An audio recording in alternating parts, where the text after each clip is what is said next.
It's just like back in the States, when the president leaves the Capitol to journey into the countryside, the people turn out to see what he looks like, see how he compares with his pictures in the paper and on television.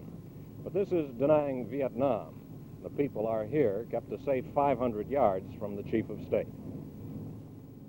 For the first joint public appearance of the Thieu key ticket, hundreds of police, Vietnamese rangers, and even American MPs were posted to keep all the unauthorized out.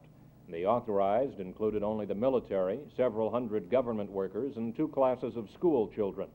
Everyone else stayed behind the barbed wire.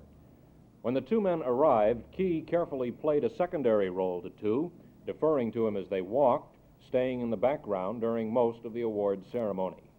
The start of the presidential campaign is still several weeks away, so Thieu and Key took advantage of the capture of a communist gun-running ship to capture some publicity for themselves. The ship, an old trawler, was driven ashore last week south of Da Nang by the American Navy. Vietnamese and Korean troops killed the crew and found on board a store of more than 1,000 Chinese communist weapons. Medals were presented to the key personnel, American, Vietnamese, and Korean, who took part in the successful operation. And each of the heroes received flowers from a Vietnamese girl. Even though the campaign has not yet started officially, the films of this ceremony will be shown all over the country on television and in movie theaters. The other candidates complain about this sort of thing, of course, but those in power in every country do the same.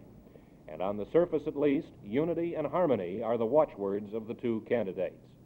General, it appears that the Constituent Assembly has completed the job of winnowing out those tickets which are unacceptable. Could both of you gentlemen say now that you'll support the winning ticket, whichever ticket that might be? Are they all acceptable to you now? Yes.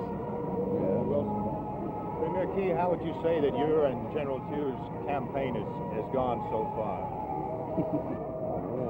It's gone so far, we've not started yet.